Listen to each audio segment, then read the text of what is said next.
Hello everybody, welcome back to Comedian MTG. My name is Ian. Today we have another top 4 to break down from the most recent Tier 1 Con. This is the third webcam Tier 1 Con event. Only one more remains before the summer Tier 1 Con finals, and that one's live in Denmark. Today's pod was an interesting one. This specific tournament actually had the most participants of any Tier 1 Con event to date, and because of that, there were actually 4 rounds of Swiss before the cut to the top 13 in the finals. So definitely a little bit different this time around, and the players had to fight even more through the field. Without further ado, let's get to our deck lists from today. Our first deck today is by Nick Dem with Nick's Take. Now this is a relatively standard Najeela list. There is a primer attached to this list sort of going over how the stacks version of Najeela is one they win over, but ironically, when I was looking through the list, there actually isn't a lot of stacks to it. If anything, it's relatively standard when compared to the list that Pongo has up on the database right now. Running the Hull Breacher and Opposition Agent, I know the regular version of the list is not on Hull Breacher at the moment. Toski is a pretty interesting include here, as it is a way to basically turn all of your warriors into draw spells, and it's more efficient than something like an Orin Frostfang because it comes down on 4 mana as opposed to 5. Some other interesting packages here, I'm noticing they're on a Necropotence package with a Final Fortune line,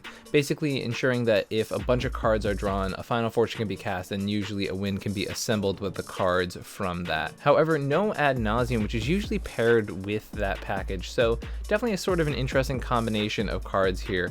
Definitely a more mid-ranged focused Najeela list with some spicier includes as far as I said, the Necropotence package and things like that. Apart from that, not much else to see here, just a solid list. Now, I did notice that there is a Fyndhorn Elder listed as a card in this list, and not a Fyndhorn Elves up here.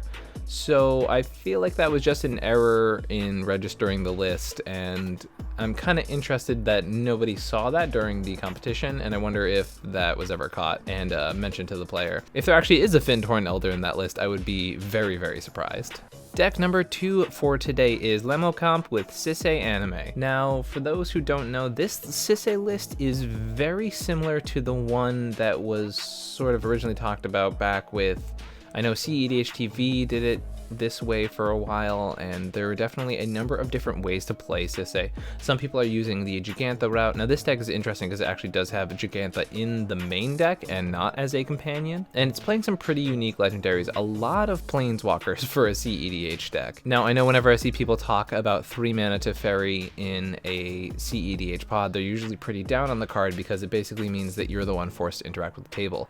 However, with Sisay, the commander, you can actually tutor that out on somebody's end step, locking them out of interaction before your turn, and then basically acting as a Grand Abolisher that you can tutor to the field at instant speed. Some notable includes in the main deck are things like Archon of Emeria to really slow down your opponents and keep them to a single spell per turn. But strangely enough, that seems to be the only rule of law in the deck. I really don't see any more. Lavinia is also a very good stacks creature, but it's a legend, so you see it a lot in these versions of the list. Now, if you're looking at this list right away, you might see Olivia mobilized by war and be a little confused, but basically it is a way to chain into giving a creature haste. And for those who don't know this specific variant of the deck, they actually run Oath of Teferi, which is a very unique legendary permanent, but it will combo with a number of planeswalkers, and I believe Nicol Bolas Dragon God is how they eventually win the game. I'm not too familiar with this version of the list because I know many people have preferred other versions of Sisay, usually going for the Emil, Derevi, and Gaia's Cradles line, seeing as Sisay can actually tutor all 3 of those directly onto the battlefield.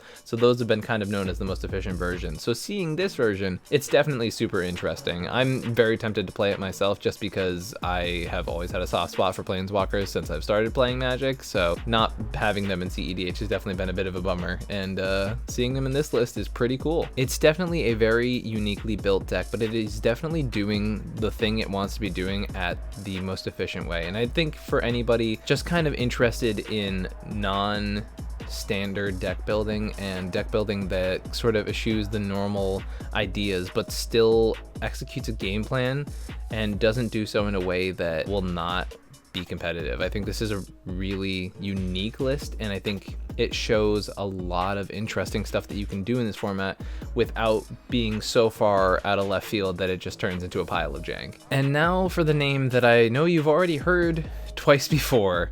we have Spleen Face with Zirda Mom-Alith. So there's a little bit of backstory to this list. Spleen Face, as you may recognize from the first Tier 1 Con, the winner of that tournament, or the second Tier 1 Con who placed in the top 4 of that tournament, last time did a deck challenge where he named a deck and had Twitter decide which deck he would play in these tournaments and end up with Gitrog. This time, he gave a challenge to his podcast co-hosts, and the challenge this time that he ended up having voted on was that he had to use a companion that was not Gigantha, and that's how we got to Zirda Mom-Alith.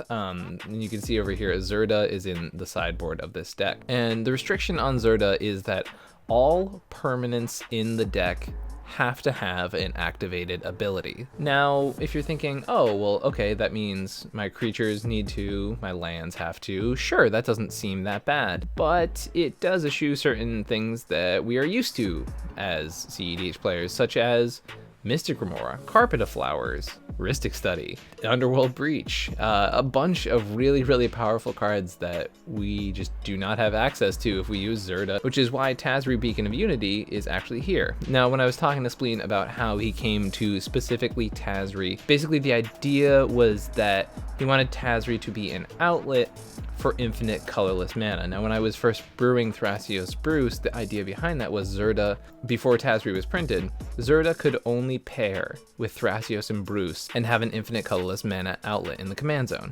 But now Tazri has been printed since Zendikar Rising, and that is a card you can actually pair with Zirda. If we're talking about spicy includes, that is this deck. Now you'll see a standard elf package. You have Thought Picker Witch here. Now, to understand Tazri as an infinite mana outlet, it allows you to look at the top 6 cards of your library and you can reveal up to 2 Cleric, Rogue, Wizard, Warrior, and or Ally cards from among them and put them into your hand, and then put it at the bottom of your library in a random order. So, because of this, you need to have your outlets be relatively non-conventional. So for example, something like Thought Picker Witch here is actually an infinite colorless mana outlet, as you can play Tazri, sacrifice Tazri, and then start exiling all of your opponent's libraries. It's a very interesting include here. There are some definitely non-traditional outlets. This deck also has the luxury of playing Razageth the Foul-Blooded, which is pretty good, especially with something like a Loyal Retainer, so that's a pretty cool thing to be able to get out of one's graveyard. And Reanimate, luckily, is still on the table for something like that. But yeah, if I wanted to go over all of the spicy includes in this deck, specifically Stonework Pack Beast is probably the one that is the most important, which basically turns your outlets into infinite colored mana because you draw the Pack Beast and filter all your mana into colored. We were talking to Spleen between each round. He did not expect to go nearly undefeated with this deck, but he did.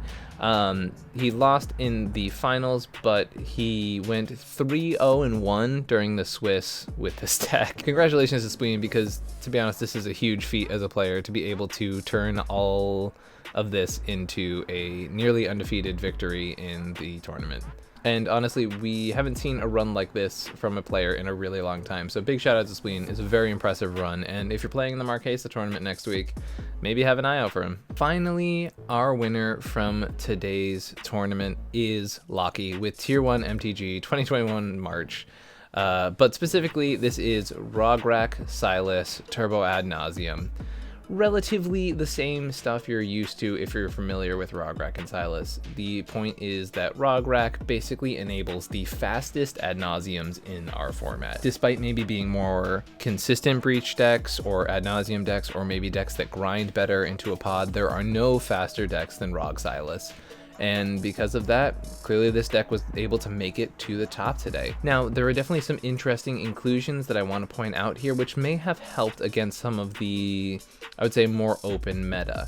And like Deadly Rollick as a card, having that ability to have that with Rograk on the battlefield is really, really interesting. Some other curious includes here. I see Curious Obsession in the main deck, which is a very interesting card, and I'm wondering if that's used to soup up Rograk or Silas, but basically it turns your Rograk for only a single mana into an Ophidian creature, which is pretty strong and gives it the power it needs to actually be able to deal damage, because Rograk naturally does have 0 power. Another very very interesting inclusion in the deck is the inclusion of Massacre. I haven't seen this actually in a really long time since the meta was all Tymna Thrasios and Seedborn Muses, but it clearly paid off here. A very powerful card if you can obviously play it for free. And one thing I was noticing during these games is that as I was also playing a more Grixis ad nauseam focused deck yesterday was that I never really needed a board state. So things like board wipes like Toxic Deluge and Massacre and things like that ended up being really helpful for me, as I didn't need to play much into them and never got really blown out by them. There are definitely two cards here that are